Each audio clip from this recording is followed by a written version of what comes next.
नमस्कार. रिअल मराठी न्यूजमध्ये आपले स्वागत आहे. आजची ब्रेकिंग न्यूज. अंगणवाडी सेविकांचे थेट बालविकास मंत्र्यांना साकडे. काय आहे सविस्तर बातमी पाहूया. तत्पूर्वी आपण या चॅनलवर नवीन असाल तर असेच नवनवीन व्हिडिओ पाहण्यासाठी या चॅनलला सबस्क्राईब करा. एकात्मिक बालविकास सेवा योजनेअंतर्गत चालवण्यात येणाऱ्या अलिबाग तालुक्यातील अंगणवाडी सेविकांचे 1.5 महिन्यापासून आंदोलन सुरू आहे.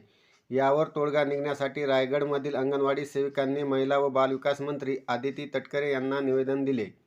महाराष्ट्र राज्य अंगणवाडी कर्मचारी संघाचे अध्यक्ष एम. पाटील, सरचिटणीस बृजपाल सिंग यांच्या मार्गदर्शनाखाली 4 डिसेंबरपासून अंगणवाडी सेविकांचे आंदोलन सुरू आहे. मात्र सरकारकडून दुर्लक्ष होत असल्याने प्रलंबित मागण्यासंदर्भातील अंगणवाडी सेविकांनी तटकरे यांना निवेदन दिले.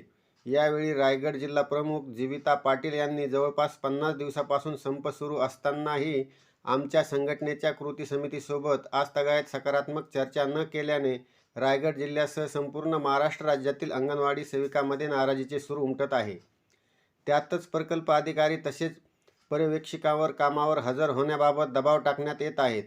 अंगणवाडी सेविका व मदतनीस तसेच संबंधित पदाधिकाऱ्यांमध्ये गैरसमज निर्माण करण्याचेही प्रयत्न सुरू असल्याचे पाटील यांनी सांगितले. आम्हाला अंगणवाडीत मुलासोबत राहण्याची सवय झाली आहे.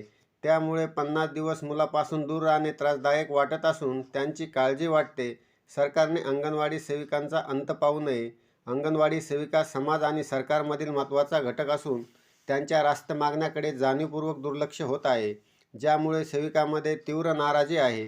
जीविता पाटील, अंगणवाडी सेविका. ग्रामीण विद्यार्थ्यांना शिक्षणाचे धडे शिकवण्यात अंगणवाडी सेविकांचा सहभाग मोलाचा आहे.